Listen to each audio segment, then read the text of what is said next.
Doamnelor și domnilor, bună seara! Bună seara și bun găsit la Observatorul de Noapte. Cine are bătrâni să împuște, cel puțin asta este gândirea unui bărbat din Bacău care și-a transformat tatăl în țintă vie. Ba mai mult, omul susține că s-a aflat în legitimă apărare.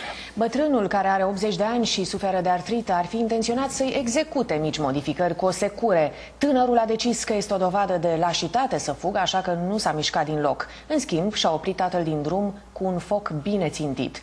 Din fericire, avea un pistol cu gloanțe de cauciuc.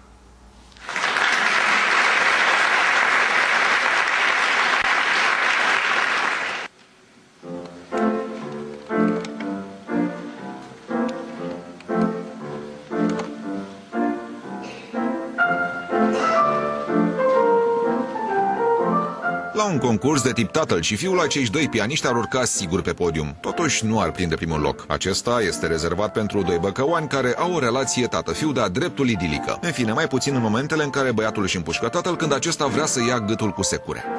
Ce s-a întâmplat? M-a împușcat. Cine v-a împușcat? Piciorul. Băiatul. Băiatul dumneavoastră? Pac, pac, o tras tricou. Cine și-ar împușca tatăl de aproape 80 de ani care de-abia se mai poate mișca din cauza artritei? Știm noi pe cineva care ar ridica 2 degete. Cum este să-ți împuși tata? De ce l-ați împușcat?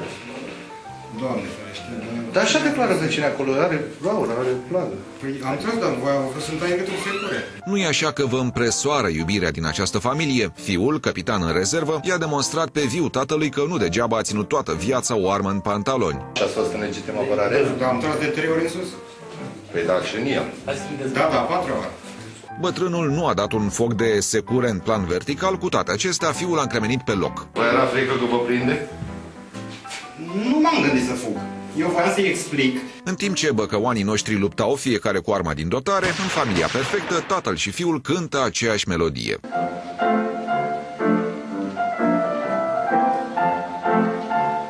Plictisitor, nu? Parcă mai palpitant este când muzica o fac securea, pistolul și sirena de poliție. În urma unui conflict spontan între tată și fiu, acesta din urmă a tras asupra tatălui său cu un pistol cu bile de cauciuc de autoapărare. Și acum gluma e glumă, dar totuși ce a fost în mintea acestui bărbat deși a împușcat tatăl de 80 de ani, chiar și cu gloanțe de cauciuc? Răspunsul îl vor da polițiștii. Până la finalizarea anchetei să ne plictisim alături de familia perfectă.